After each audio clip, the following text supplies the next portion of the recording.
Yo, yo, yo, welcome to, listen, I'm always used to saying Rankings Uncut. We on that football Uncut right now.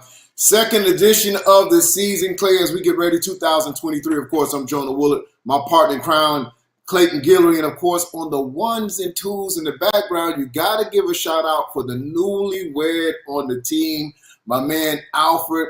If y'all don't know him, we call him AG, Alfred Goodlow. Is of course responsible for all the live streams that we do around the country. You see from the Youth National Championship to the preseasons, when it comes to the best instant replay to all the vibes, the man that makes even this show happens. My man, we could not do any of this without him. And man, Clay, he was able to tie the knot this weekend, jumped over the broom, did a little beach vibe.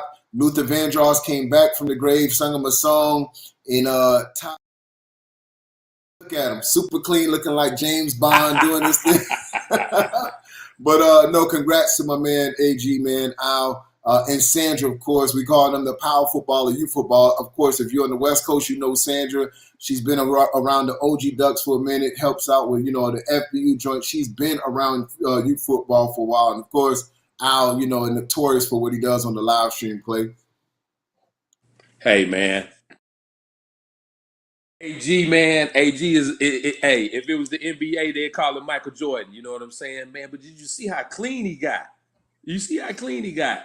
I hate that I couldn't make it down there, man, for this memorable day for them. But, man, the one thing I want to point out, man, and AG and I talked about it before you got on, Jonah. Man, did y'all know that Jonah sang at their wedding? He got up there and hit him with, "She's your queen." AG, put it up there. Let the people see Jonah singing, man. Yeah, right. Flow like this, man. Come on, AG. Put it up there so everybody can see Jonah singing. Oh, man, that's one thing you won't be able to do is see me singing nowhere, brother. You see AG and Sandra looking clean, man. But wait till you see my dope, man Jonah up there doing his Luther Vandross, man. Yeah. Doing his Luther Vandross.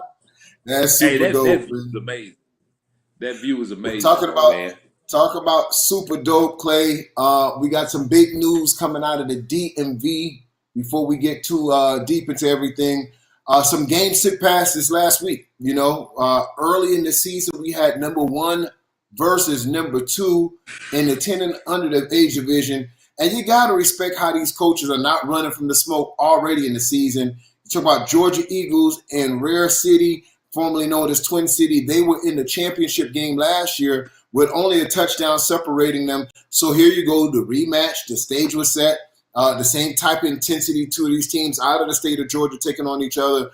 And, man, it went down. And Clay, we'll take a little look at a bit of this video, and you can see how intense the rivalry is between these two teams. And just like you spoke about, Jonah, man, you have to be impressed with what these guys have done. Look at the big picture of the things. You're the number 1 and number 2 10U teams in the country, all right? You have faced each other in a national championship the past 2 years.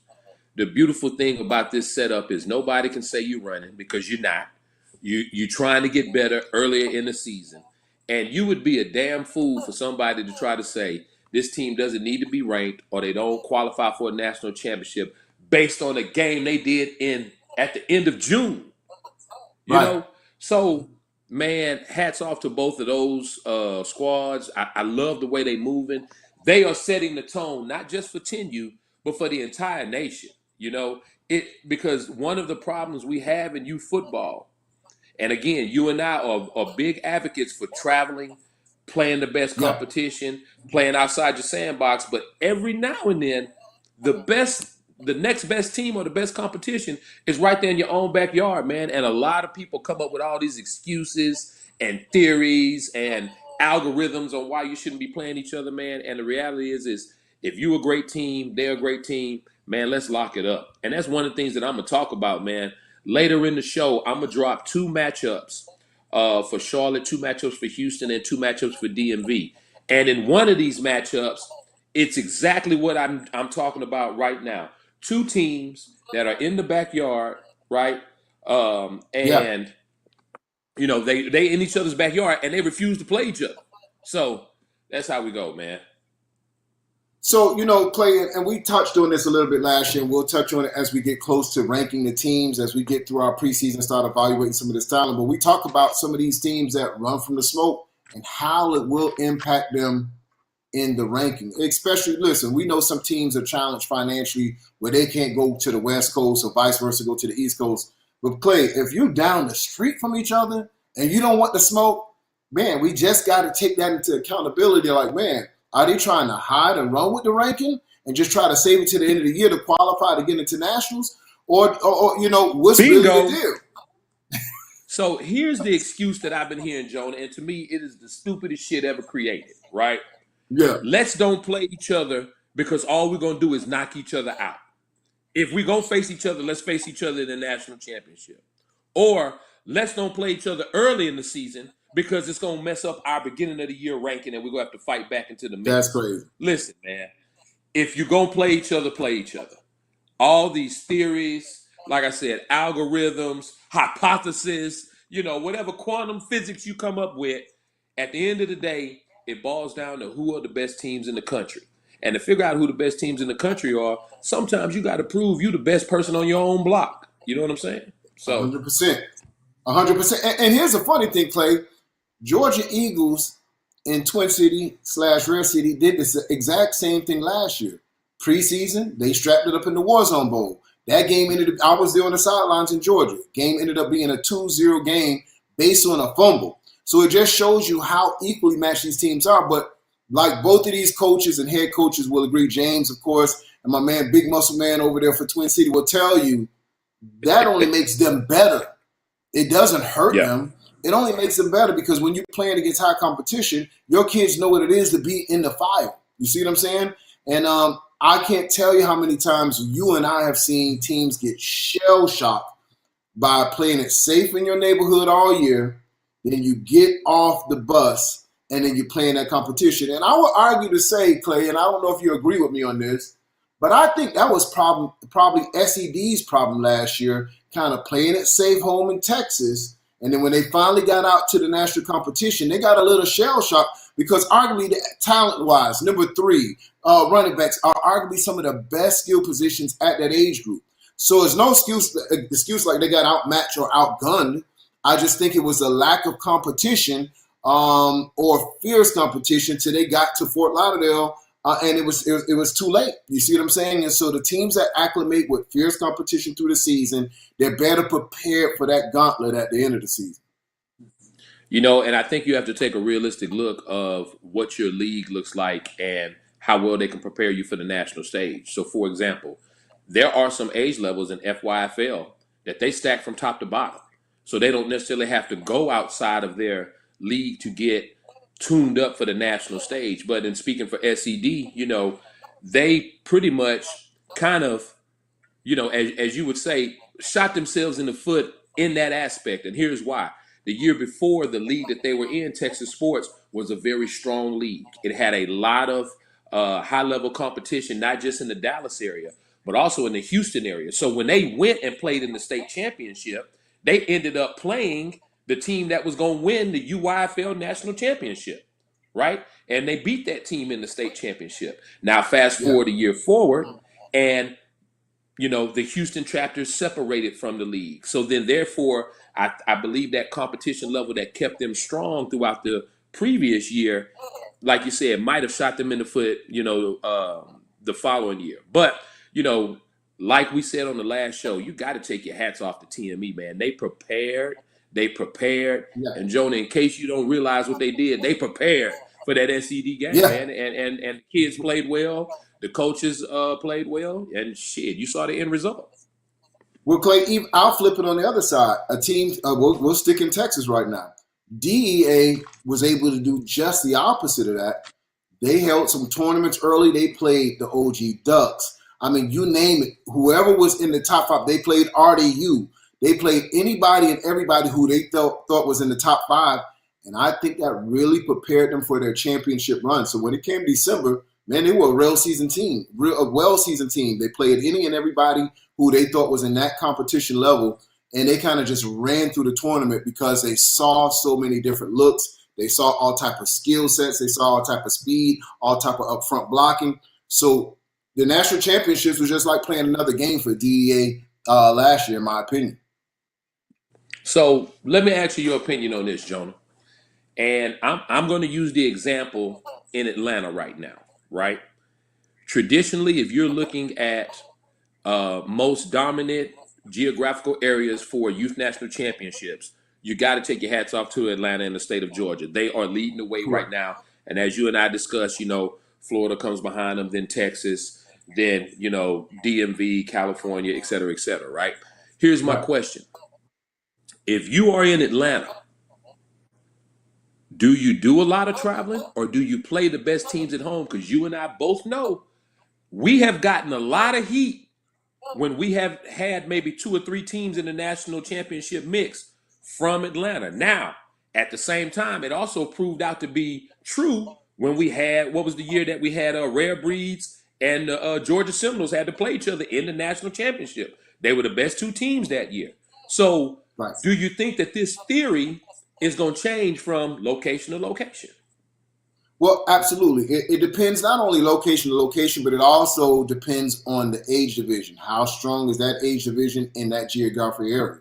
You have some teams that's very strong in the Georgia area. You have some age groups that's very strong in the Texas area.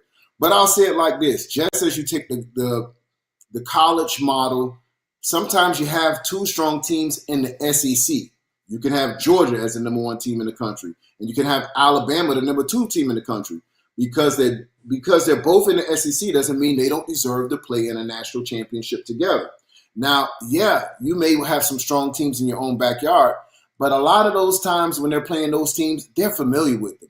They see them twice a year. They play them in the league. They play them in the Super Bowl. So they get in what they call a rivalry comfort zone. Then they can go play a team from the DMV, see a whole different style of football, and get knocked off. So to answer your question, Clay, yeah, they need to travel as well because you can get slipped into playing that familiar football that you're used to playing against Johnny week in and week out, and then all of a sudden you come out and play a team that's 4 wide, hurry up offense. You haven't seen it before, and you get blown out. So the acclimation is to get as much different looks for your kids to get familiar with different looks of football because we all know there's different styles. You have a West Coast style of football. You have an East Coast style of football. You have a Texas run down the hill type of football. And you want to get as much in between July and November before you get on that football in December because what you can't predict is what team you'll be facing in that 8-team or 10-team bracket. Because look at last year or the year before, the 13U. You had 9 teams in that 13U. Here was a 12U. Here was the Louisville Chargers, super powered team coming in and predicted to win everything with the best arguable player with Saku at running back and strong safety. And number 9 team that slipped into the playoffs and slipped into the national championships knocked them off. The number 9 team knocked off the number 1 team. So if we just took it for granted and say, hey, look this on paper, a lot of Hill Lions are not going to beat the Chargers, and they upset them. So you got to play the game and get as much experience for those kids as possible.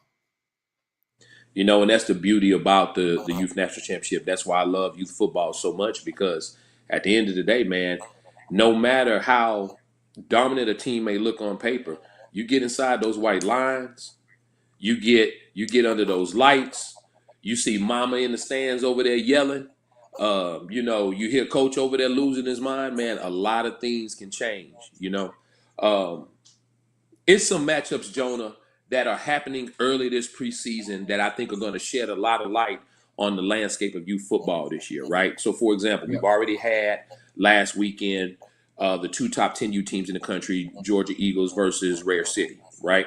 Now, on July 8th, you're going to have another big matchup on the 10U level, Georgia Eagles versus Miami Garden Ravens. Now, here's the thing. You know that's going to be a big game. You know it's going to be high-level competition. It's going to be intensity. Every stream. Jonah, you're going to be there. You know what I'm saying? So, absolutely.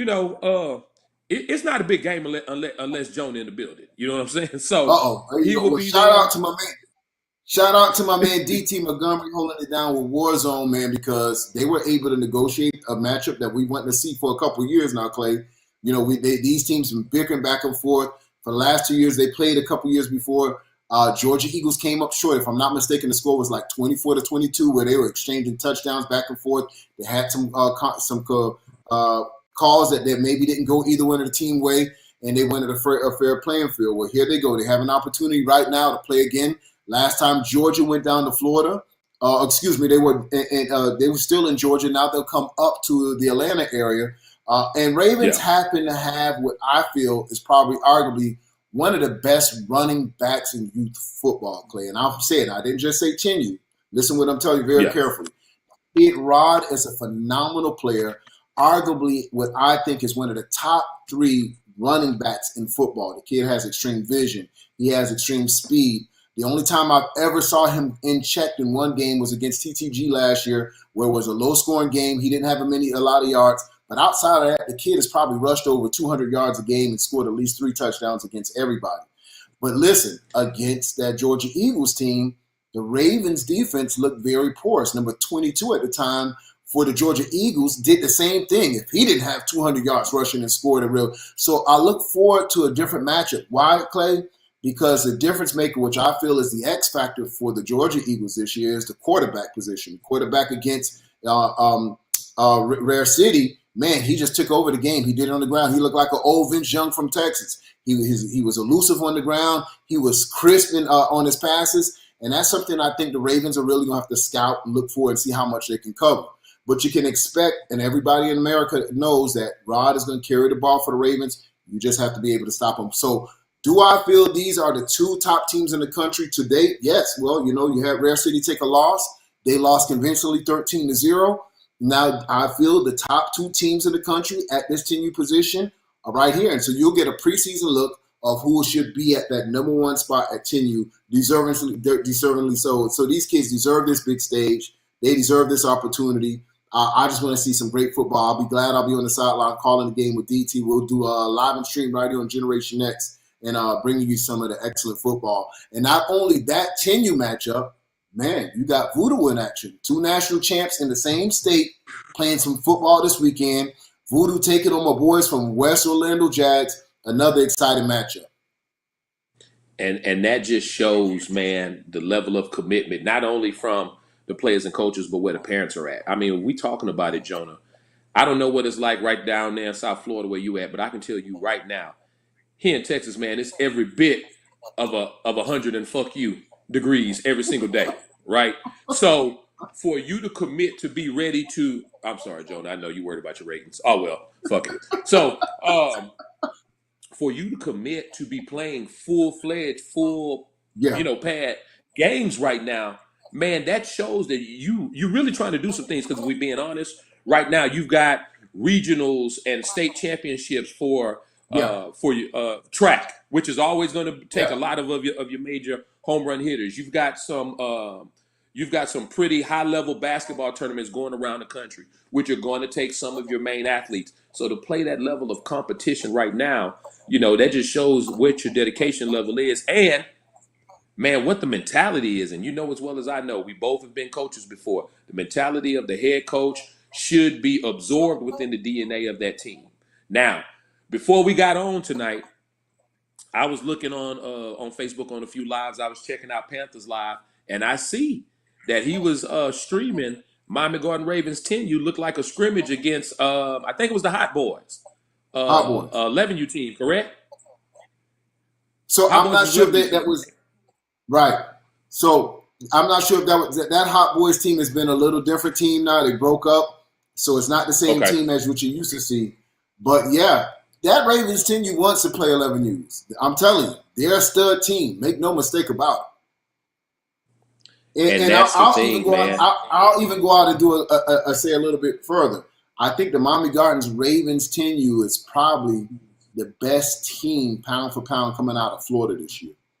Out of all the teams coming out. That's a statement. You know my man Noddy and that Dog Pound 8, they gonna have something to say about that. Yeah, well, Noddy got to finally get him one of these. Noddy know what's up. He got to get one of them right there. Hey, Noddy got close a couple times, man. So let me ask you this then, Jonah. What is it going to take for the Miami Garden Ravens, and listen to what I'm saying when I say this, to leave their national championship comfort zone and come on back home to when they really was getting the buzz? What is Well, it going to take, listen, Jonah? you And know, here's the thing: Coach Rod Mack is on that. He's on that squad, right? Because I know his son is the focal point of that team. So the main engineer of the previous dominance is there. So I don't understand. Like, I mean, I know you there, you talk, y'all meet for, what is it, Cuban coffee and things like that. I mean, explain to me what's really going on. well, here's the thing, man. Like I tell any team, whichever works best for you, play where you feel most comfortable at. What I would like to see one day is that politics doesn't really play a part of football. And since we having this conversation, Clay, we love to see teams compete at YNC. Why we have our own method, and people may argue the method of how we put the stage together at YNC. You know, some people make the insinuations that it's a buddy program. You got to know Jonah, you got to know Clay to get into YNC. No, you basically got to play some football. And the whole argument is of go, and I won't mention any other nationals because that's not our focus here. But in other type of tournaments, they have regional play, and I kind of touched on this a little bit earlier in the show. And sometimes regional play doesn't get you the best national championship game. Meaning, for example, let's say Georgia Eagles and Rare City. They both come out of Georgia. Last year, they clearly were, in our opinion, the two top non-U teams. Now, if we would have had regionals, they would have played each other in regionals, and one would have knocked each other off, right? And then you would have just had one excellent team sitting home who beat everybody else in the gauntlet on one side of our tournament and the other side on the tournament, and that's how they play for a national championship. So you sometimes don't get the best matchup because you're doing regionals per your math or that's how your program is. In our way, we do it just like the college football does. We take the top 8 or 10 teams that we feel in the country, and y'all bang it out. You decide it. We're not going to let you we're not going to eliminate you just because you happen to be 2 good teams in your area. Just like the college playoffs doesn't eliminate Georgia and Alabama just because they're both in the SEC. They said, let's bang it out. So that's the same theory. So now not everyone agrees with that. So from a political standpoint, they say, hey, well, we're not going to play in the YNC. Not saying that that's the Ravens' decision at the 9U this year, 10U. But I think they're getting a taste of wanting that competition level. You know what I'm saying? And that's why they're taking this game early against the Georgia Eagles because they know they don't have it or they don't have that competition level of where they're currently playing at. Now, no slight to any other program. They do an excellent job what they're doing over there, but we're just talking about competition level at particular age groups. And if you look at that age group, you got to look in this 10U, the best competition is going to be Georgia Eagles, Ravens. Outside of Miami Gardens Ravens, the rest of the things I'm going to name you are the teams that were in the bracket. So this is just same. It's no slight to anyone. We're just talking about football and competition right now. And so, you know, at the end of the year, and I think this game is going to really dictate their decision process. Now, I can tell you from a football perspective, if they take an L, they're going to want that get back. And if they win, they may say, hey, listen, we defeated the top team over there. There's no need for us to go there. So this is just football, my man. We're just having a transparent conversation. So the football god's going to have to really decide of where they'll move to. But if I was a head coach, not only preseason, because put it this way, I'm going to give you a perfect example. Last year, Twin City beat Georgia Eagles preseason. So if they would have had the attitude, hey, we beat them in August, didn't win them a national championship. That August win didn't win in December. You see what I'm saying? So just because your team is just freshly got together, remember these kids been in past 3 or 4 weeks. The team hasn't gelled together. We all know preseason is not your December team.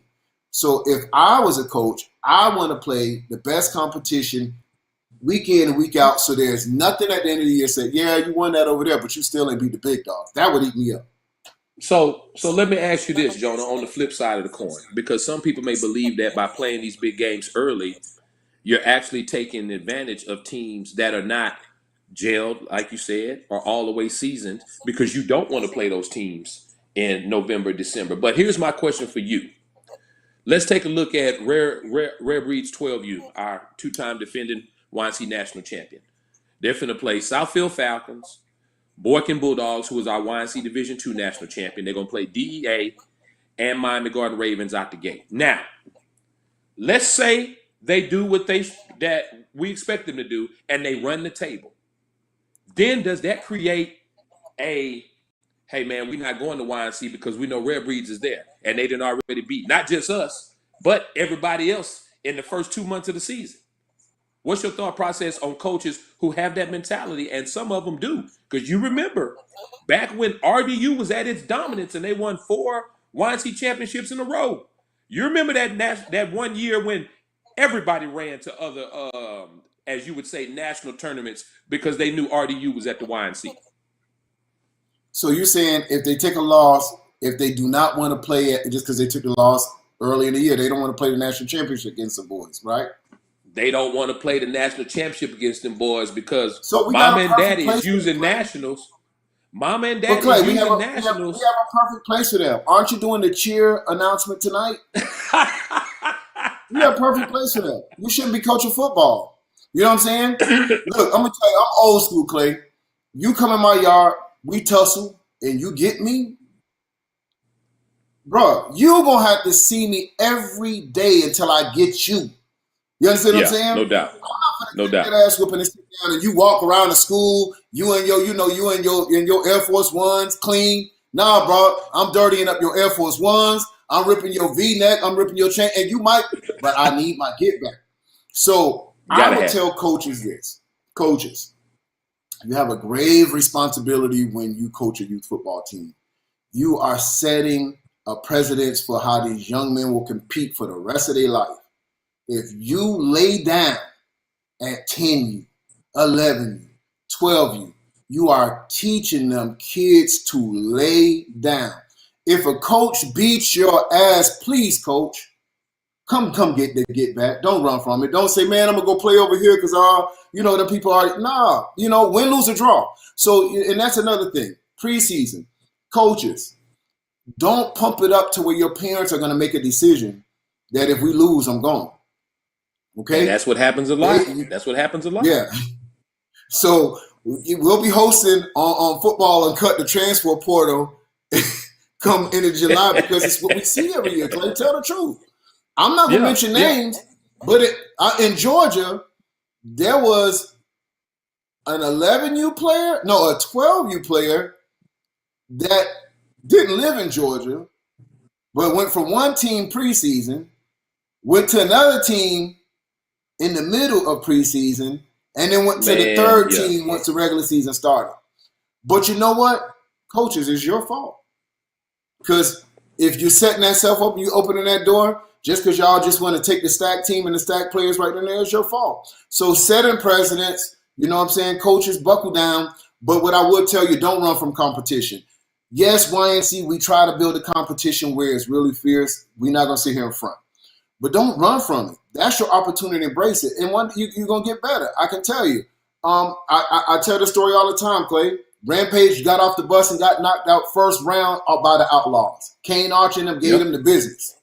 The business. And they flew all the way from California, $22,000 later. Put the tickets together, paid for the hotel rooms, the buses. And, man, could you imagine, Clay? You take your foot off the bus and boom, you sit back home. But what those coaches did, they went back to the drawing board and said, nah, man, we owe y'all that fade, bro. We got to see. So shout out to Coach Twin and them, man. Jonah, they didn't lose a national championship after that.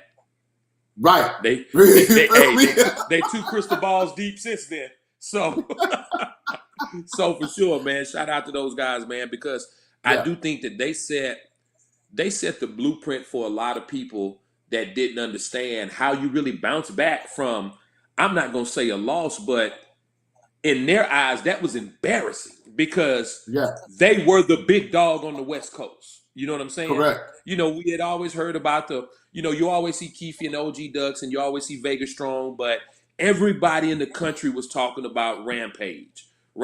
They had a whole YouTube channel or a whole reality show around it, and boom, it happened. Reality hit them, but they regrouped, came back, dominated 13U, came back 14U, took some L's in the preseason, but retooled everything and came back and won the national championship in probably the most impressive fashion we've seen in 14U in a long time because they knocked off the number 1 team, the number 2 team, the number 3 team. You know what I'm saying? So, you got to take your hats off. And you got to remember, man, too, that IMG year, man, Kane Archer, that dude put on a clinic that year, man. He was looking like Brady in his prime that year, just a little bit more mobile. Yeah, well, and even his last year playing, man, the games that the inspiring football that the Outlaws played that last year, man, at the 13U, getting all the way to the championship game where Kane just couldn't take it anymore. His legs was burnt. But, man, you talk about some inspiring football. But that's the thing about it. You get to watch some crazy football. I can't remember the kid. Is it Landis, man, who just had an excellent championship run? Landis Callan, where he just did an excellent job too, man. Just got Landon to the championship Callis. game, and man, he did it against the Lauderhill Lions, man. 5 touchdowns against the Lauderhill Lions. I'm calling the game. I'm seeing him backflipping the end zone, waving at the end zone, and I'm like, man. So we've seen some crazy performances and some kids that just took it to the next level.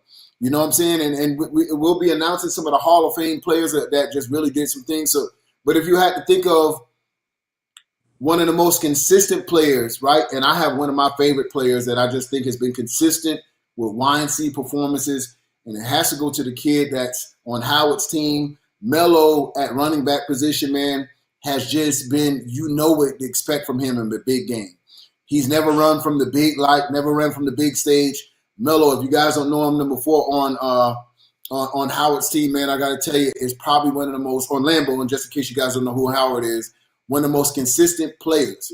And then another kid, like you said, I love King off your boys off the 9U, off the 8U this year. So we talk about some teams that have some exceptional players, and that's what you got to think about. Who will be the players that stand out this year, Clay? Who will take it from the regular season, get on the big stage, and shine, on a national stage? So, yeah, would we like to see some of these big teams, these big matchups? Would love to see the Ravens in the YNC this year. Would love to just see it. And it's not just about the championship, but it's about them competing through the gauntlet. You know what I'm saying? Duval Jags, if you can recall Duval Jags, going into the national championships, had 5 teams, 5, going into the national championships. And, man, about the time we got to the second round, nothing. All the Jags gone. You see what I'm saying? So This is why you got to play the game. So another team, Jonah, while we're on the subject, man, that I would like to see step outside of their normal comfort zone when we talk about national championship time is Southfield Falcons. And you and I both know, even before this team that they have that's really good, you and I have tried a couple times to get them to take another avenue. And they've always stayed loyal to what they believe in and what they want to do, man.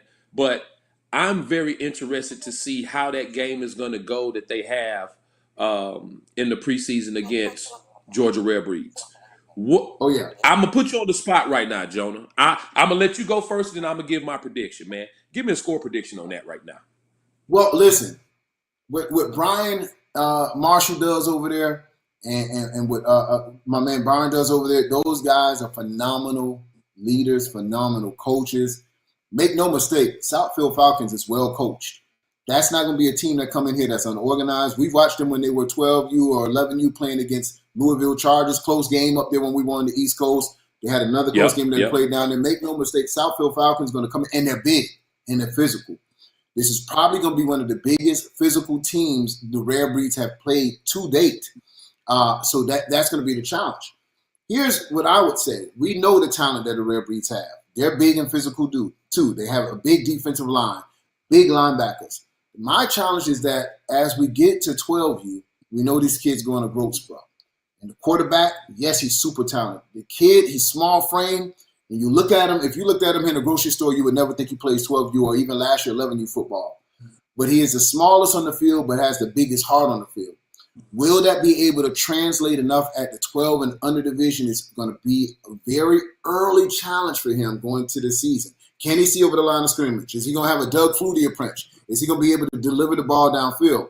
You don't have to worry about Watts. You don't have to worry about the run. Those guys are going to already be there. But it's going to be the quarterback play that's going to be concerned for the Rare Breeds. But if I had to go out on a score right now, I would say Rare Breeds 14-12 over Southfield Falcons. 14-12. Okay. So I can tell you this, man. Again, I agree with you 100%. I do believe that Southfield will be very well coached. One thing I've noticed about Coach Brian is, nowadays they call it trolling, right? But he's not really trolling. But what I have noticed is everywhere you see Coach Mark and Rare Breeze, within 20 to 30 yards, you see Coach Brian. Right. If Rare Breeze is playing at a 7-on-7 event, I'd be damned. Coach Brian Yeah. is on the next field over watching, and he's being a coach. He is Right. observing. He's trying to get his game plan together. And I respect that because even at the events that I've seen him do this at, he hadn't been very boisterous. He hadn't been out there, going, comment for comment with Mark. He just kind of sits back, observes, and I guess make his coaching notes on what he's going to be able to do, right? Now, here's the thing. One thing that I know about that Rare Breeds coaching staff is that there are many different tricks in their bag. And when I mean many different tricks in their bag is they can beat you several different type of ways, whether if we're talking about defense, offense, or special teams. And that's why I've always respected them as a coaching staff because they do a great job of it. People can say whatever they want, but in my opinion, DeMarcus might be one of the greatest shit talkers in youth football history, and it works in his favors at times. He's very strategic Right. with it, and he knows the things to say to really not just get under the coaching staff skin, but get under your player's skin and your parents' skin. And we all know it becomes a snowball effect throughout the entire process. And of course, the athletes that they have, man, is amazing. Now, I hear that there's a very, very big wide receiver that Southfield has, but nobody is talking about the pickup that the Rare Breeds had from TME, who you and I both know, arguably, he might have been the most dangerous matchup in that age bracket at the YNC last year. And he is now with Rare Breed. So I think it's going to be a great game. But Of course, I'm a ride with my national champion. My score is going to be a little bit different than yours. I'm going 24-12, ape shit. right. Well, listen, just the player alone from TME has got a lot of 12U's tapping out that they won't come to YNC this year.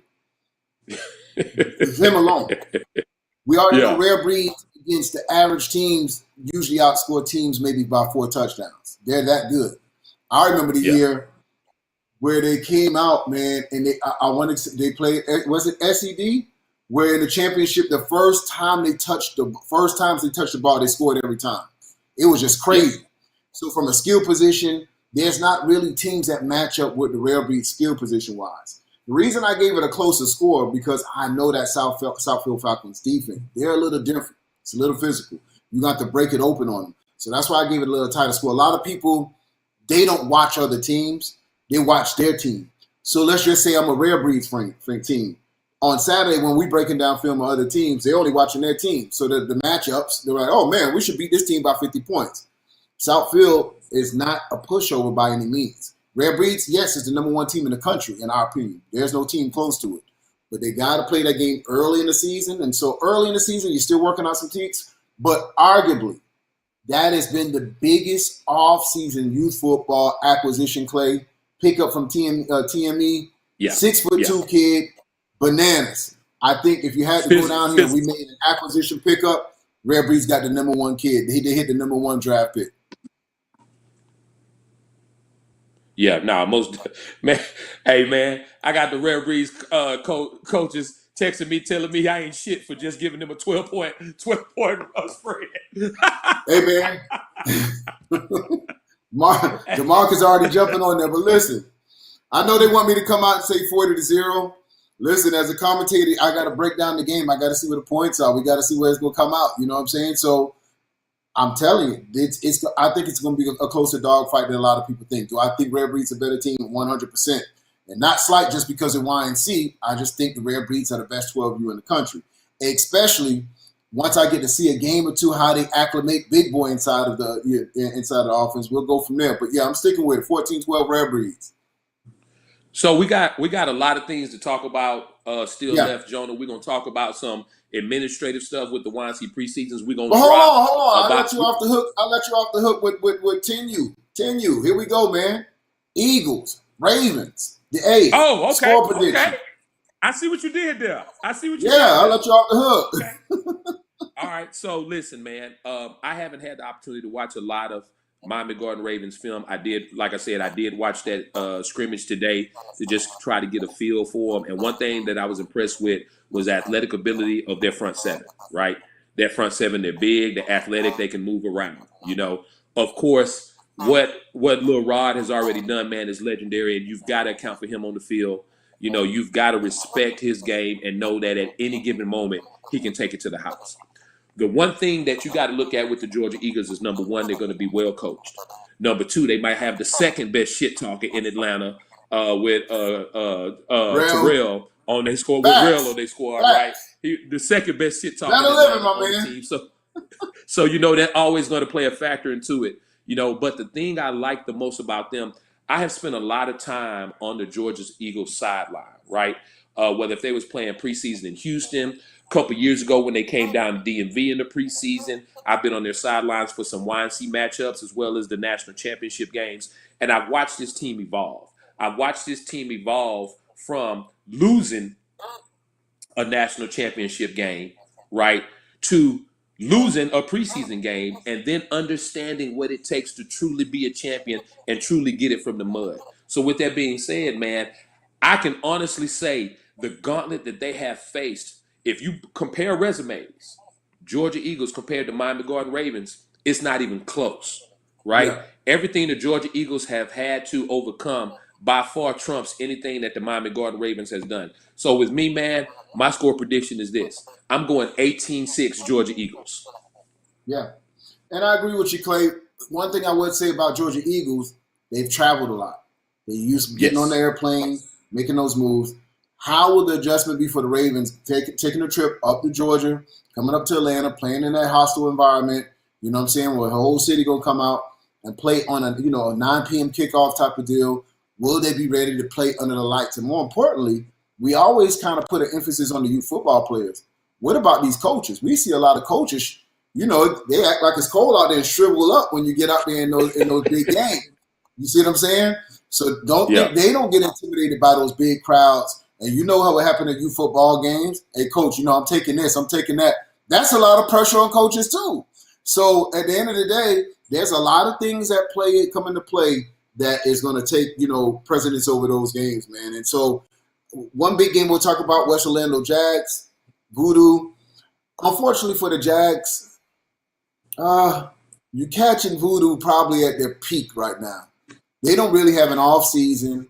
You've caught a well-oiled machine at the wrong time. You ever heard of that perfect storm, Clay? When you in the hurricane and that eye just got really tight. You know what I'm saying? Oh my gosh. Jags, I appreciate you coming up. Enjoy the trip. Go to Six Flags, but that game not going to be too close. No disrespect, Jags. Voodoo is a machine. Voodoo is a machine. And again, we talked about it last show. They are prepped, right, to do something that no one else has done. They possibly have a chance to be YNC national champion from 6U all the way through. And when we talk about the great teams that have come through here, whether if we talk about Rob Mack and his Purple Machine team, or if we talk about Sean Moffitt and the dominant teams that he had, or we talk about Coach Reggie and the 4-Pete RDU teams, yet Voodoo has an opportunity to do something that no one else has done. Now, a lot of people may say, well, it was timing because of when the YNC started and when they put it together to play the toughest teams in the country. Again, to play the toughest teams in the country every single year and come out victorious, and not just by a little bit, but very convincingly, man. It says something about your team. It says something about your coaching staff. It says something about your parents. It says something about the culture of your organization, right? So shout out to all those guys, man. Coach Bat, Larry O, Big Mike, et cetera, man. It is going to be very one-sided, Jonah. I'll leave it at that. Very one-sided. Yeah, man. So listen, let's get into this other stuff, man. So let's kind of recap from last week. Let's talk about the 3 stops that we're making in the preseason so we can evaluate these teams, start getting these rankings in order, so who's going to be our number 1, our top 5, our top 20, and start really just starting the national championship run. Tell me, week 1, where are we at? All right, so here's what we got, guys. Week 1, and we are looking at the last weekend in July 29th and 30th. We will be in Charlotte, North Carolina, right? And invites are out. So let me make this announcement now. If you have received the invite, at this point right now, you have exactly 25 and a half hours to register your team. If you are not registered in the next 25 hours and 30 minutes, your invite is null and void, and we have a bunch of teams that are on the bubble that will get that nod to get into Charlotte. 45 teams on the bubble, to be exact. Exactly. So listen, if you value this, because I see a lot of people on social media, Jonah, oh, see y'all in North Carolina. Oh, we want to play voodoo. We want to play Lambeau. You know, we want rare breeds. You know, what they say, oh, we from Carolina, we gonna represent for the home team, this and that. If you don't get your business handled in the next 25 hours and 30 minutes, you're gonna be sitting online talking about would've, should've, could've. And a lot of you guys can't say, well, we didn't know we had an invite. All invites have been dropped on social media. Everybody that is confirmed has received the registration link, so it's on you. Now, here are the 2 matchups that's going down in Charlotte, and it's a bunch of them, Jonah, but we're going to talk about these 2 matchups right here. All right, I'm going to give them both. I'm going to give you both matchups. You pick the one you want to talk about. I'll pick the next one. 2 matchups on 11U in Charlotte. Lambeau versus Renegade Coach traveling up from Houston. Or do you want to talk about this Bessemer and Dog Pound matchup on 8U? Which one It's you want? Crazy. I love them both, man, but I'll talk about the Dog Pound, man, and Bessemer. So Bessemer, of course, defending national champs. Dog Pound coming up a little bit short. Dog Pound is one of the few teams that defensively, they ready to play football right now. Don't look for that to be a high-scoring game. Dog Pound's defense keeps them in the game, but here's the challenge. I saw them earlier last year in the War Zone. They made it all the way to the championship game, but just couldn't score the points. They went in double overtime, 2-0, 4-0. What they're looking to do is get over the hump of scoring points. Now, Bessemer, on the other hand, 2 running backs that can put points up on the board. You know what I'm saying? So it's going to be the struggle of Bessemer's offense versus the Dog Pound's defense. But, man, this is like watching a national championship game, Clay, out the gate. I agree. And you got to remember, it's not smooth sailing until they get to Bessemer, because Dog Pound got to play West Orlando Jaguars July 8th. So, you know, we will see exactly what they made for at that time, right? So then, since you went Bessemer and Dog Pound, man, I'm going to talk about Lambeau and RCU. As we all know, everybody knows my opinion. I believe Lambeau is the most complete youth football team in the country, right? They have a proven track record. They've won the national championship. 3 out of the last 4 years, right? Coach Howard, his system, the way his boys play, the buy-in from his parents, man, second to none. Only thing that's a little bit different this year, they've added a few pieces and they've changed their name to Atlanta Elite Lambeau rather than what they previously were. Now, Renegade Coach United seems to think that they now have the nucleus to knock Lambeau off. And we talk about a team that made it to the national semifinals last year, but couldn't quite get over that hump to get to face Lambeau in the national championship. Their coach called me, right? Their coach called me and was like, listen, we want Lambeau. We were supposed to go to California. We finna convert our flights over. Clayton, can you make it happen? Hey, man, that's all you needed to tell me. So that matchup is going to be a big matchup because, again, I think they're using the same philosophy that a lot of these other teams in Georgia are using as well, too. Let's play the big games early. Let's get it out the way. So when it does matter in December, we already know what we're looking for, and we already know, what we need to face, man. So second stop. Well, let me just chime in a little bit on that, Clay. And I love Lambeau. Okay, go ahead. And I already told you how I feel about Melo. but we cannot discount the backfield of the Renegade Colts. I got to give your Texas boys some credit. That backfield for the Colts is something vicious. So it's going to be really the backfields that's going to have a day. Now, I don't think Lambeau has really faced the backfield like they'll see against Renegade. So that's going to be the new challenge to fill out. I know what Howard going to give you. I know what Lambeau and Mello going to give you. They're going to run downhill. They're going to play smash mouth football. Don't look for nothing fancy from Lambeau. It's going to be physical football. But then on the other side of that football, the Colts, man, have some electrifying backs. They put one foot in the ground and they go. So, man, when I tell you again, Clay, it's like watching a national championship game out the gate.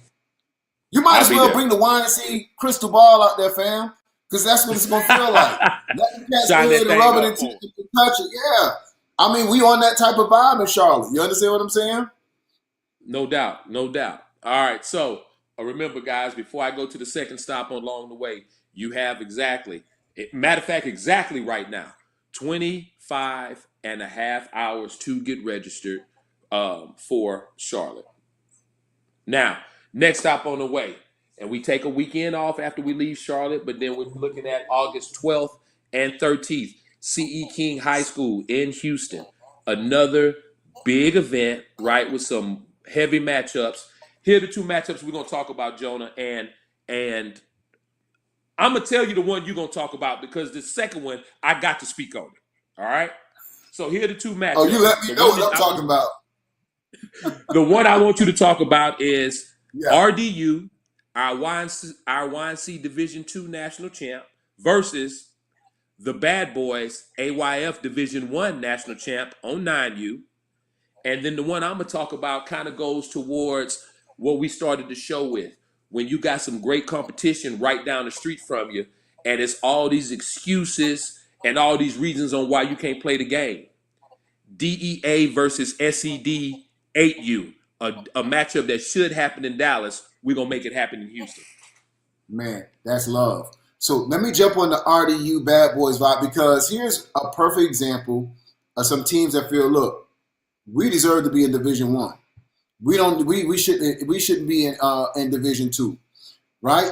They get to go against the AYF champs right now to prove that, hey, we deserve it. They come out there with a win.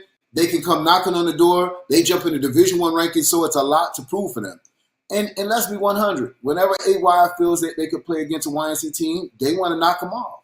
So there ain't going to be no love lost on the football field. This is what football is all about, competition. Put your brand on the line, put everything on the line. I expect this to be a knock-out, drag-out type of game, man. So this is RDU trying to put that Georgia brand against those boys, Bad Boys. Listen, they got a lot to prove. So I got to tell you, if I had to give a score prediction, expect an upset. RDU may come out of there with a W. Do not be surprised you're looking at 21-14 RDU. Woo! Man, and I heard Coach Reggie and this is actually Coach Jamar, his brother's team, right? And I hear that they have some things coming, but on 8U, man, SCD is a proven commodity on that age level. One of the top teams in the country. Last year, at the YNC, made a nice little run. And now DEA, for those of you that are not familiar with DEA, they are a two-time YNC national champion at the 12U age level, right? This year, they have decided to expand their organization. So they have an 8U, a 10U, a 12U, and then they're defending national champions, which is now 13U. And the buzz around the state of Texas is that if it's DEA, it's right. If it's DEA 8U, it's the best 8U in the country. If it's DEA 10U, it's the best 10U in the country. If it's the 12U, it's the best 12U in the country. And proven so, their 13U is the best 13U in the country as we speak. Yeah. But here's the thing. When you have a YNC national team in your own backyard and you refuse to play them, there's these algorithms that say we don't need to play each other this early in the year. There's a hypothesis that says we're not doing anybody any justice by playing each other this early in the year or anytime this year, or my league won't let me, or I can't get the field on this particular day. Don't worry about it. I got a field. I got refs. It's going down in H-Town. This is a matchup that should happen in the Dallas-Fort Worth area. But the reality is because of the politics, because of the powers that be, they can't make it happen. Cool. I'll make it happen for you, and I will be happy to get that whole crowd traveling down to Houston on interstate on I-45. Hit me at CE King, and it's going down. That's where we're gonna be at, man. Now, my prediction on this one, man. I haven't seen the DEA 8U team at all, but I have seen that SED 8U team, so I'm riding with them, man. I'm going with the Wolverines on this one, 28-14. All right. I love it. I love it. All right, so before we talk about DMV, because listen, guys, if you don't know, tag everybody on the East Coast, and I know it's late there. We finna drop 24 first wave invites for DMV. But before we do that, we're still in Houston right now. I want to talk about these cheer invites. AG, let's go and throw up the cheer invites, man, and I'm gonna let everybody know these are the cheerleading squads that have been invited to the YNC for the preseason showcase in Houston at C. King High School. All right, so as we go through it, you will see, guys, OG Ducks have decided to come down from California. You've got the Lady Riders, Galveston Sun Devils, the Mo City Jaguars out of Missouri City in Texas, CD Panthers, Texas Revolution Cheer, Impact Elite All-Stars, TTG Cheer, Carolina Athletics, San Antonio Outlaws, Express Elite Cheer, Arlington Steelers All-Stars, Cypress Elite Chargers, Cy-Fair Ravens, Southside Elite Cheer, SED Wolverines. They bringing the Lady Wolverines down with the football team. Yes, sir. Raising Havoc, another large cheer program that's coming down. Now, Jonah, you might remember these young ladies I'm finna name here. Bear County Pretty Panthers Elite. They competed at our YNC National Championships last year. Yes, sir. So they're coming down Yes, to sir. represent the preseason. Fort Bend Titans, North Forest Bulldogs, Renegade Coach United, Who's Next Academy Seminoles, RDU, Real Deal University. They're bringing their cheer squad down. Jag Elite, Encore Cheer, and the Southside Ducks. So as you can see, this is the first wave of the cheer invites that will be going out. Ladies, you will get your official invitation in your email before this weekend is over with, and it will have all the instructions, and it will let you know the appropriate time to get your team registered, locked in, and get ready to do this preseason cheer battle. Not only are we doing the Battle Stomp and Shake cheer in the preseason, but we're also going to do traditional cheer. And it is an opportunity for the winners to be set up with some travel custom battle tracksuits for the rest of the season, or get them ready for when it gets to November and December, national championship time, and it gets a little cooler. So shouts out to all these teams. Your invites are on the way. Be on the lookout for them. You'll have your email within the next 48 hours. Jonah, man, I can't wait to see you. I can't wait to see you commentate this. And it's crazy. So here's the thing, right? So us as football players and coaches, you like, man, what you guys doing, man, with the cheer thing? I was skeptical of it last year going into it. But, man, when we sat into that room and them girls represented like that movie. Remember that movie, Clay, called Bring It On? Where these girls was more aggressive than the dudes. Like, so when one cheer, they beat another team, the other cheer team stopped backing down, they chased them basically with the cheers all the way out the door. I'm like, man, what? Yeah. What am I seeing here, man? I'm like, it's crazy. So I would tell you, man, I would encourage you, man, hey, y'all support them girls, man, just as we in it for the kids completely. Our boys, we can always be there for football, but let them girls get their shine too, man. Support them ladies. We can't just save our boys. We got to save our girls too, man. So if we can give them a platform where them babies can get their shine, y'all support it. Just don't leave them out there. Just drop them off to the car. Come in there, come in the arena, support them, cheer them girls on. Because at the end of the day, a lot of us have daughters. A lot of us have sisters. And they depend on us as a community to go ahead and support. So, Generation X, YNC, we're not going to leave them girls out. Those days are over. We're going to support them. We're going to make it a movie. AG going to be in there with a live stream. We're going to do the highlights. We're going to do the show with slow motion. We're doing all that. They deserve it all. And they're going to get their bling. They're going to get their rings just like the boys do. So y'all get used to the new wave. The girls are now on board. Y'all support from 100%. You got this to. Ain't no side show. You got to, man, and you got to give a shout out to the 2022 YNC National Cheer Champions, Tarrant City Ducks. I'm sorry, Tarrant City Ducks, man. They did the thing. I know I've been included on some emails, so I believe their custom national championship track suits are being worked on as we speak right now. And Yeah, I know Curtis, man, when them things drop, he gonna put them all over social media so everybody can see what those young you ladies won already know. last year. But the So third big leg news, of our DMV. preseason series, Independence High School in the DMV, which is in Virginia. And listen, Yes, guys, sir. we're gonna talk about some invites. Originally, we talked about it being a one field big game event.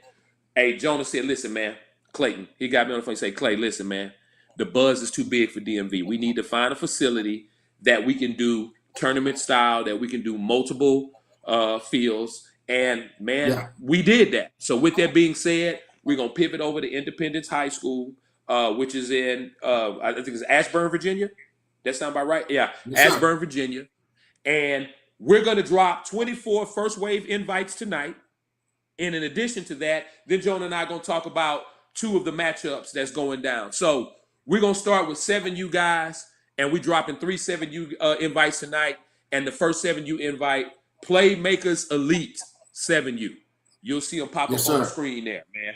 So again, coaches, as you see these invites, know within 48 hours the invitations will be in your email, and then you can go through the proper process of confirming your team and getting set up. And remember, guys, this is just the first wave of invites. These are not all the invites that will be sent because we're gonna put 40 teams in DMV.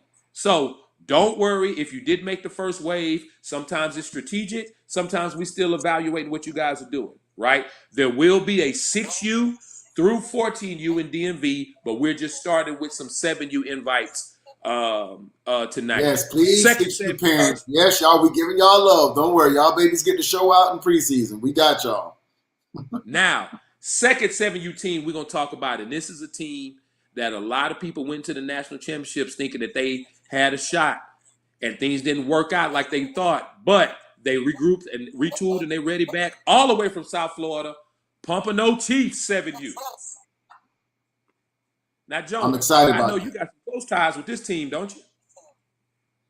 That team was this close from being right there. They're on the cuffs. They're getting some offseason acquisition. Look for them to push for a national championship. They're that good. Exactly. Next 7U team that receives the invite tonight, Legacy U 7U. Up and Now, coming. Legacy U Tigers, they're coming deep. Here's the one thing that I find is a little bit unique about them, Jonah. They're all Legacy U, but every age level has a totally different mascot. And you'll see that as we continue to punch through, some of the teams that have gotten invites. So those are your Yes, three sir. 7U invites. As we roll over to 8U, we're going to have four 8U invites that drop.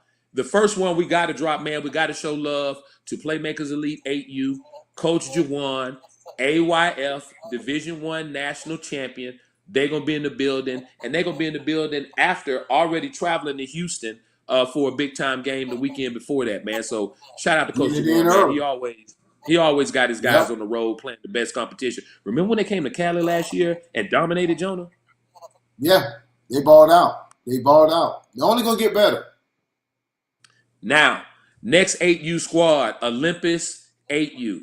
This is a team that I've been seeing a lot of buzz about. People have been in my inbox talking about this team, Jonah. Um, I just want to see if it's real. Is it all hype, or are they really like that? You know, that'll be the thing that we're going to find out. Now, as you guys know, you can't go to the DMV without Maryland Heat being in the building. Maryland Heat 8U is getting an invite to DMV, Independence High School, Ashburn, Virginia, August 19th and 20th. And then the final 8U team that's getting an invite in this first wave is traveling all the way up from the boot, baby.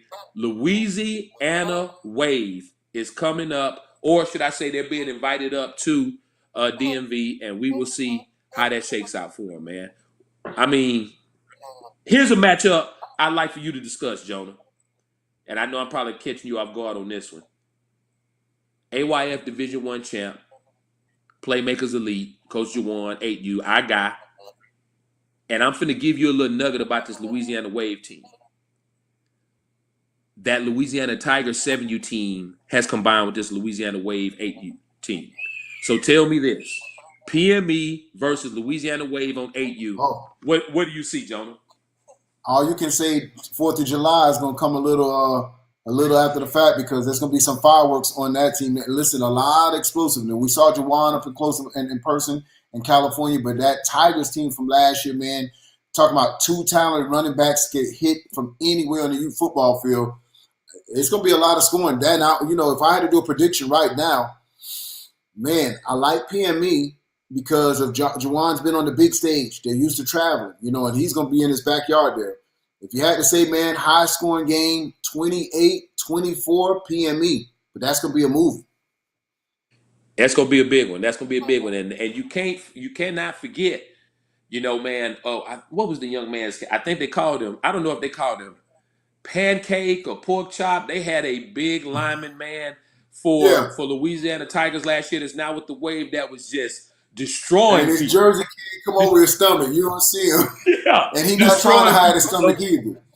He went it out. Hey, yeah, no doubt, man. So I can't wait to see him get that meatball. That's Meatball. it. Meatball. Yeah, his name is Meatball. Come with the mix. But don't sleep on him, man. Listen, that's another team. Now that they combine, and I'm doing this based off them being an independent team, but now that they combine, that's another team, Clay, that you're talking about seeing potential national championship run on this Wave team against PME. This could be a national championship game, and PME coming back home this year, man. So look for them to be maybe in the brackets at the end of the year in December for these two teams. You're getting an early look. Most definitely. Now, rolling over to 9U, we're going to drop 3 9U invitations tonight. All right, first one we're going to drop, and you got to remember, man, this is a team that has been on the national stage. Cincinnati Bearcat Elite 9U, also known as Sawboys. They have their invitation to DMV. It's gonna be a movie with them in the building. They always travel heavy, man. They always bring the smoke. Oh, look, man, look. I'm sorry, I forgot about him. Before we go any further, I gotta go back to that Louisiana Wave 8U team. The running back you was talking about, Ticketmaster.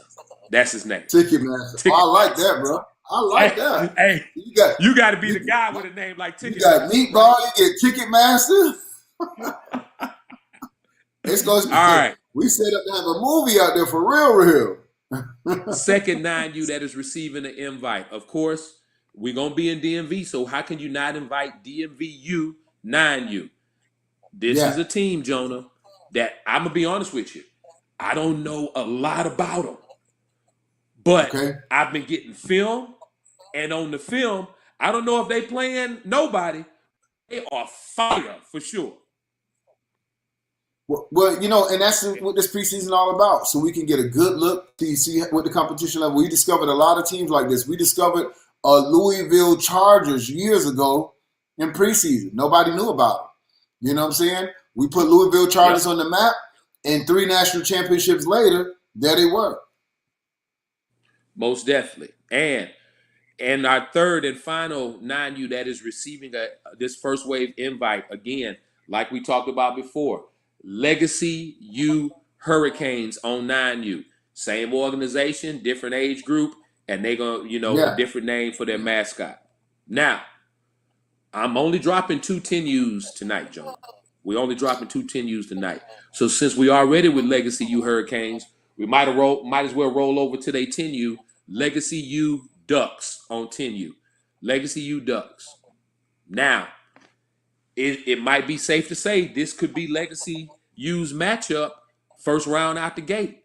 This is a DMV area team, an organization that has a strong history, a strong following. Watkins Hornets 10U. Hey, man, you can't be in the DMV without inviting the Watkins Hornets. Am I right or wrong, Jonah? Absolutely. 100%. Gotta love. Now, we're going to have 4 11Us drop. 4 11Us drop. Now, I'm going to give you the first one. This one's easy. Everybody knows if you're in DMV, you got to talk to my man, Coach Bird, and the Maryland Heat 11U. That is going to be a team that a lot of people have been sleeping on from what I've heard. But Right. I also have a team traveling from the A that says they want some of that DMV action. Atlanta Elite Red Dog, our YNC Division II national champion. Okay. Coming there to get that work. Still on Yes, 11U. sir.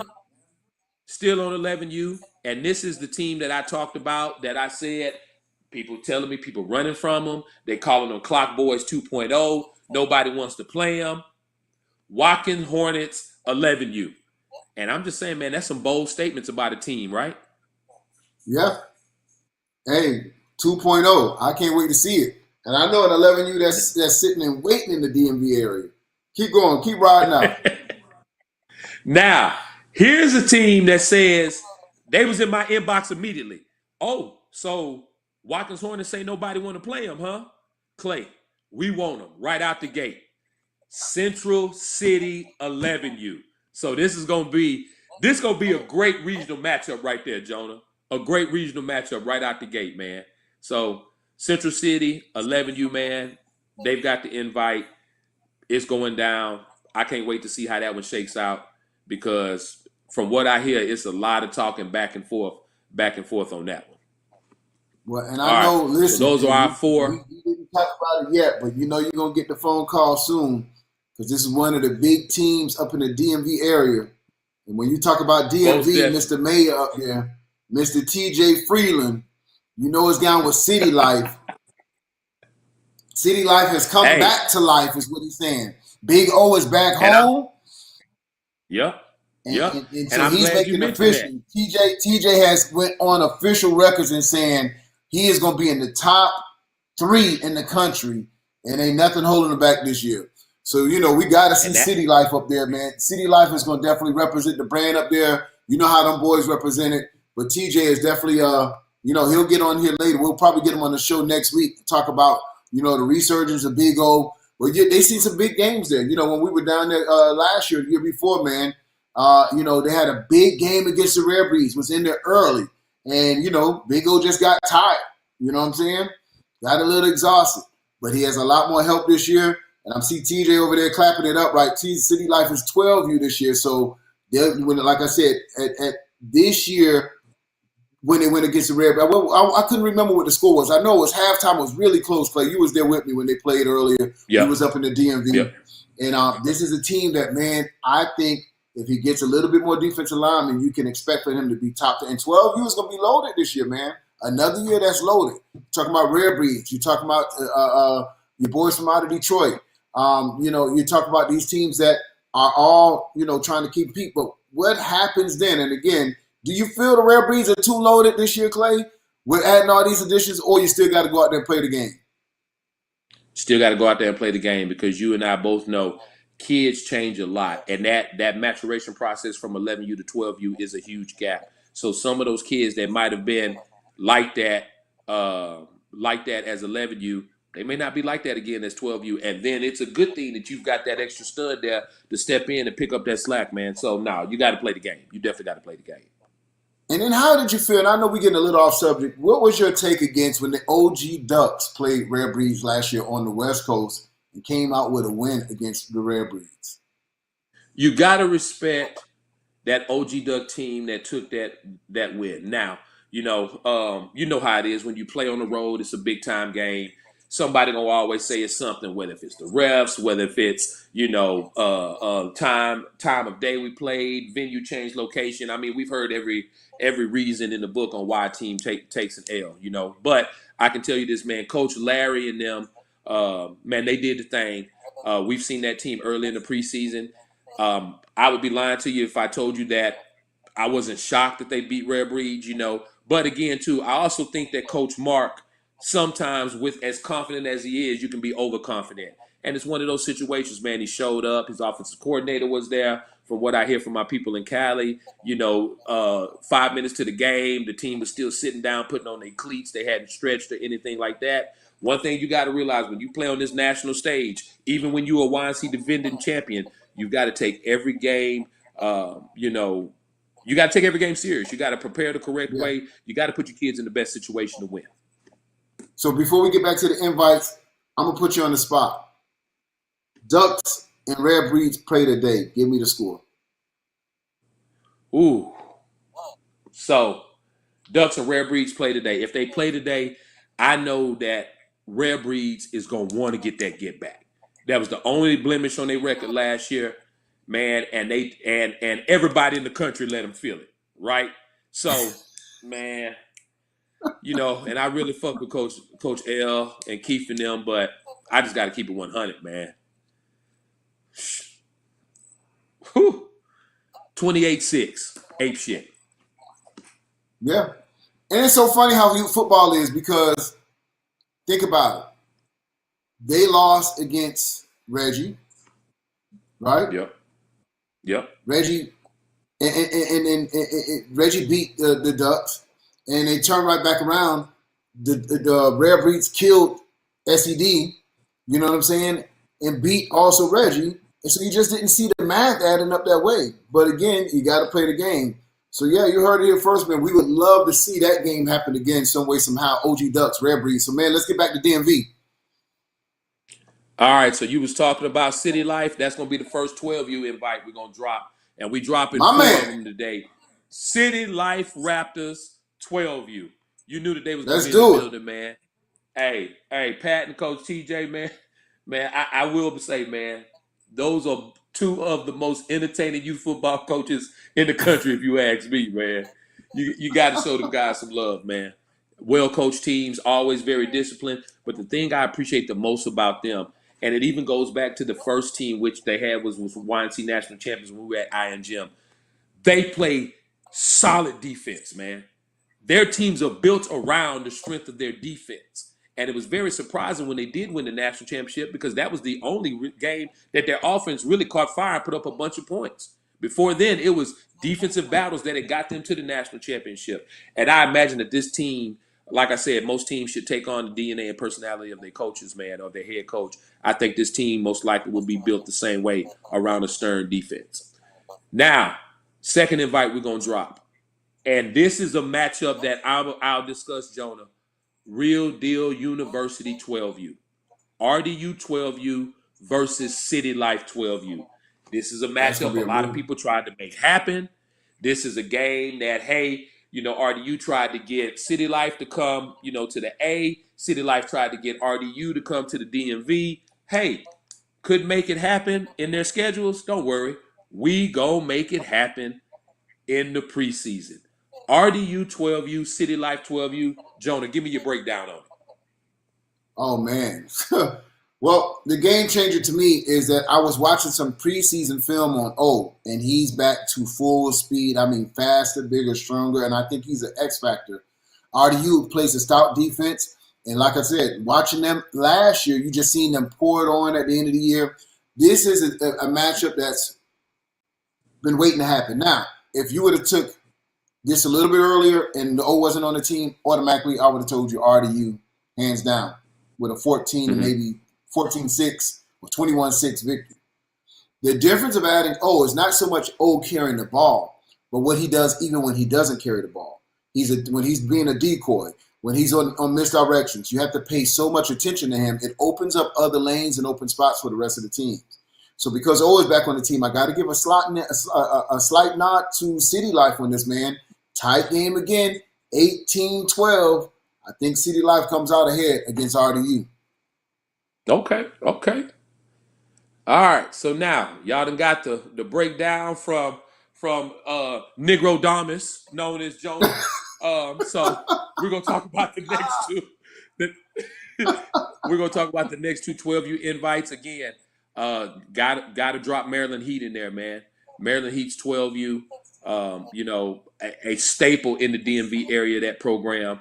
And Coach Bird and company is going to have a good quality team to put on the field. But will they be able to handle Brick City Lions 12U if they accept their invite? This is a team that in the past has not really, stepped on the YNC scene. So the question is, can the Brick City Lions 12U handle Maryland Heat 12U? So Brick City Lions, man, they have their 12U invite to the DMV, and that one is going to be a matchup that I'll be excited to see. Absolutely. Rolling on over to 13U, we're going to drop 3 invites, and the first one, since we're already on the Brick City Lions 12U, we're going to invite the AYF National Champs, Brick City Lions 13U. I hope Yes, that sir. they decide to come to this event, man. I hope that they decide to take advantage of this invite, because I've got a team coming all the way up from South Florida looking for the smoke on 13U. Hollywood, pal, 13U coming on up, Don't man. sleep on it. Jonah, Super loaded. man, Team is super talk loaded, about bro. it, man. Lace them up. Man, talking about playmakers all over the football field, excellent quarterback, and 2 wide receivers that's probably running 4.8s, 4.7s right now at 13U. So, they're going to stretch the field and they're going to go vertical. If you can't cover, you can't win. That's their philosophy. So look for Hollywood Powell to come air it out. So, yeah, we look for that 13U to be exceptional, man. A lot of speed on that football field for the Powell Eagles. And just like always, Maryland Heat 13U, they have an invite as well too. And just let me reiterate to everybody, guys, these are the first wave of invites. All right, we're dropping 24 of them tonight. We're gonna have 40 total teams there. So that means if everybody that drops tonight accepts, there's 16 left. Everybody may not accept, so that's going to be more. So it's a process. Just be looking for your email in the next 48 hours, and we'll drop one 14U team tonight, which again is always, I'm not going to say always, but majority of the time, the most dominant 14U team in the DMV area. Coach Bird, Maryland Heat 14U, they have their DMV invite. And Jonah, man, count it out, man. That's 24 DMV invites to get this thing started, man. How you feel about this group of teams? Oh, yeah, man. I'm ready to go ahead and kick this season off, man. I'm excited to see some of these teams in person, not just for the particular matchups for wins and losses, but really just how teams are going to set the tone. Even starting with this coming week, looking at Georgia Eagles taking on the Ravens, it just kind of signifies that a lot of these coaches have gotten out of their routine about running from the smoke. Speaking about running from the smoke, Clay and I are going to be very clear. Very clear, man. Hey, look, Jonah. Jonah, how y'all like to do Jonah, they recording on your phone. They running, looking over their shoulder. Go ahead and hit your iPhone, hit the screen record button so you can go ahead and play this on Instagram and play it back. Running from the smoke will be recognized as default in rankings this year. If you can't play a team because you're not, man, because his mama know my mama, and I really don't want to offend my mama by playing him, it's no problem, though, because you won't be in the rankings to offend nobody, mama. So it's not that we have anything against you, but we can't rank a team that's not willing to play against some of the best teams. Now, will this exclude some teams that saying, I got to travel from the West Coast, East Coast? No. Every scenario will be treated inside of its own ramifications and its own qualifications, I would say. But there's no teams and no reason to be avoiding teams just because, and the coaches sent us the screenshots. Hey, man, they was going to play us on Saturday. Now they say they don't got no – listen, coaches, we know, don't try to save it for the end of the year because that's no longer going to work. Don't try to dance around the dodge and say, man, well, if I lose this, we're going to lose our ranking and we won't qualify. No, what you will lose is that you don't want to play football. We're not going to take an unchallenged team into the national championships. You got to get your football in. So Clay and I are going to get us some shirts that has a little running man with the X on it, right? And you already going to know what that means. We don't have to say nothing else. It will have no language. It's not going to have nothing. You know what I'm saying? It's just going to have a running man and the X. And that's just, man, coach, no running from the smoke this year, man. Just get your teams on there. Play the games early. Shout out to all the teams. Shout out to the Ravens, man. Miami Gardens Ravens, Georgia Eagles, all the teams that accepted their invitations early. RCU coming over, man, to play those Coach Howard. All these teams that's willing to put it on the line early, man, And what we can tell you this, the harder your schedule, we look at the Rare Breed schedule, hard schedule. Clay, even if they took in a loss or two versus an undefeated team with a weaker schedule, you still got to give the nod to the Rare Breeds because they put the schedule on the line. You know what I'm saying? So that strength of schedule counts for a lot. So don't run from it. Coaches think we're going to penalize you for playing a tough schedule. No, we're going to reward you for a tough schedule. But if you just want to play at home and play local football, play local football. This is the Youth National championship. I would need that to sink in. Youth national championships. This is not a Super Bowl. This is not a county bowl. And this is not a city bowl. It is the top teams from around the country. You don't want that national smoke, it's no problem. Play local league football. You know, we have no problem with that. But as for us on the national rankings, we will be paying attention for the teams that's avoiding the smoke. Can't say it more simpler than that, Clay. Most definitely, man. And I echo that, man. No running from the smoke this year, man. It doesn't make any sense to say you the best, but you hadn't even played the best. It don't make any sense. You know, so like I said, man, there's a lot of people out there fake jaywalking these days. You know, hey, man, what I need to go pay $250 for the real thing for what I can get them for $22.50 off of fakejaywalking.com. I mean, that's what they doing nowadays, man. Nobody looking at my feet that close. They can't tell the difference. I tell you, your feet can tell the difference when you're walking in them shits. So, with that being said, man, hey, take care of your business, man. Hey, be like a firefighter. If there's smoke, run to the fire. That's what we want to see. We want to see the teams that's really about that life. We want to see the teams and the coaches that really want to challenge their kids and push their kids, to the next level. Here are the things that we got to take a look at, Jonah. Take a look at the blueprint of players that have come through the YNC before, right? And I get it. We may not have the 20-plus year, lineage that some other places have, but look at most recent.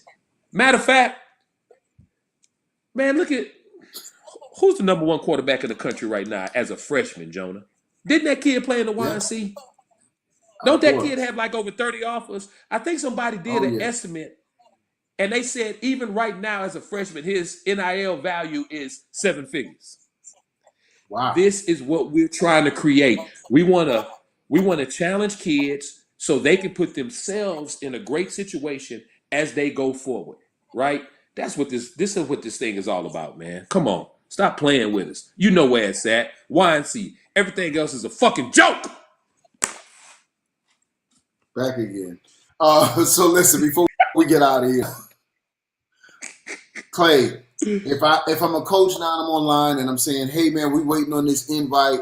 Well, I'm waiting on this. I'm seeing North Philly Black Hawks, they waiting on invite.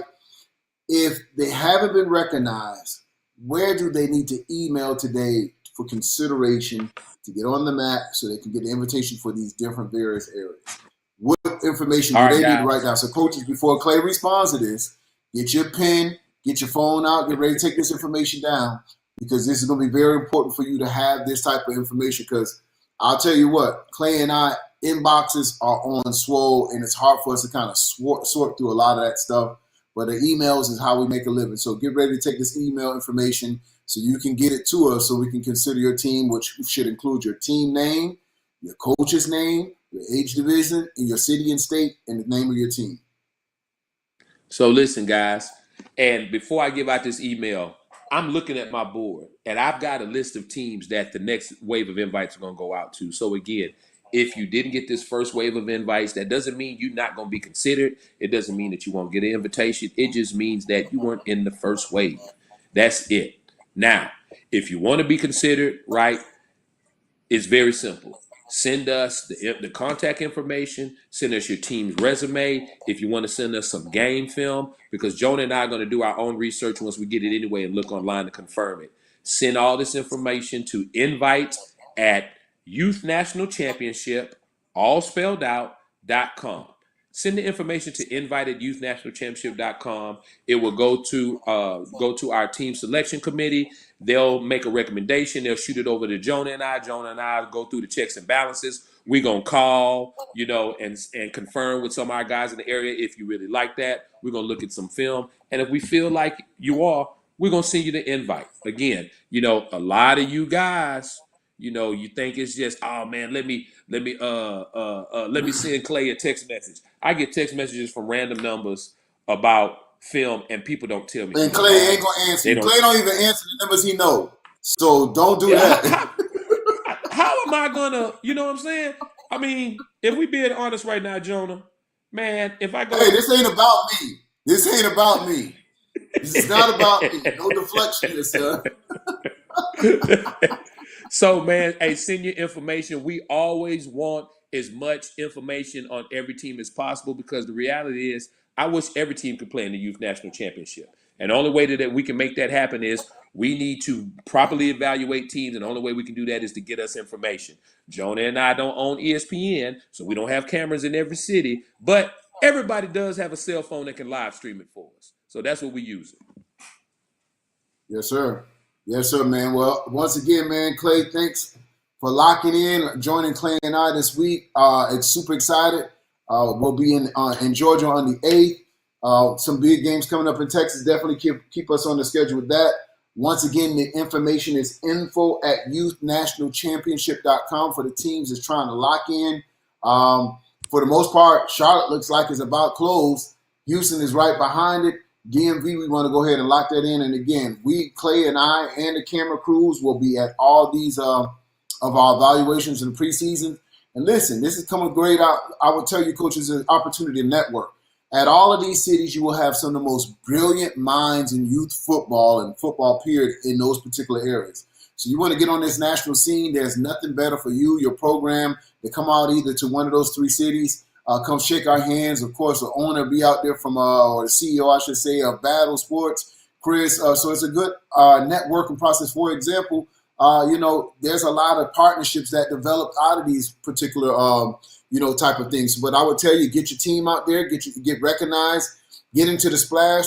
And like I said, Clay and I, we don't run from it, man. We're at all our events. We shake hands. We don't run from it. You got some issues, we'll head it on. We head to head, I would say. You know what I'm saying? But for the most part, man, Clay, I always have a good time out here with these coaches. A lot of times we get to put the faces with the names that we'll see online, and nothing but great experiences. We've been fortunate enough that every event that we've been a part of has been successful. No big events, no big incidents. It's all been about the kids, and we got you guys to thank for that because you guys come out there and you act a part, and you guys are always supportive. So we want to thank you once again for that, and it'll be no exception this year. Clay, one thing we may want to touch before we sign off is that what will be the policy for entering these events? Is it going to be clear bags, et cetera, just so these people can kind of prepare when they come out to the venues? So, guys, we're going to stay pretty much in line with what we did last year. We didn't have any major incidents at any of our preseason events or national championship events, and we want to try to keep that same win streak in line. So be prepared that everybody is going to be on a full clear bag policy, whether if we're talking about the athletes' bags, whether if we're talking about the coaches, we're talking about spectators, team moms, et cetera, et cetera.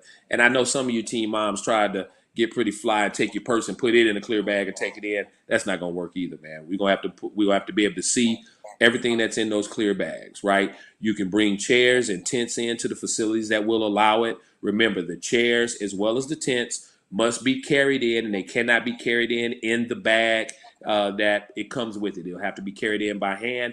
We will not allow any wagons, right? I know it's a huge inconvenience, especially for you coaches that you're the only coach. You bring in your balls and you bring in the water for the team and this and that. But ultimately, you're going to have to get some assistance from someone else to carry that stuff in because you won't have any wagons allowed in the facility. And every event that the Youth National Championship has, everyone that enters the facility will have to be screened with a metal detector. Whether if we're talking about a wand, whether if we've got the walk-through metal detector, I don't know. Jonah got big money. He might get you like at TSA in the airport where you can stand with your hands on there and put your hands in the air and then spin around you and show an image. Whatever it is, man, you have to go through it because the number one priority for everything that we do is the safety of these kids, the safety of these coaches, these moms, these dads, these volunteers. Anybody that comes to the YNC, man, we want to make sure you return home safely. And that's what we're going to do everything we can to make it happen. Absolutely, man. Well, Clay and I out of here, man. We're going to leave you seeing the mic up action between the Georgia Eagles and Rare City from last week. We'll see you next week right here on Football Uncut.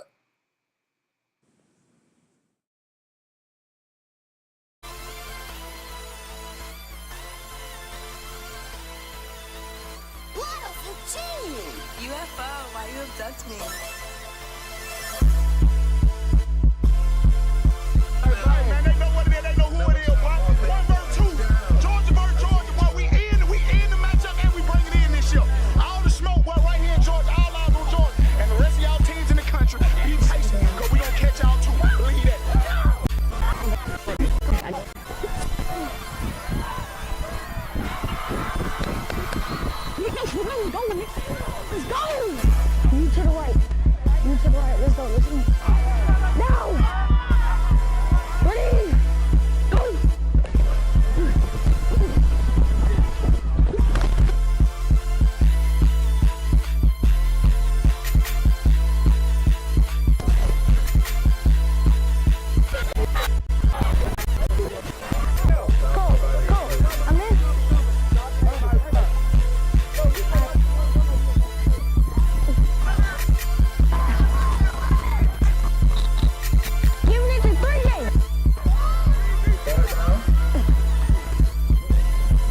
What's the color? I'm not finna argue with Bryce. Big ass. After I blocked him, he come in my face saying,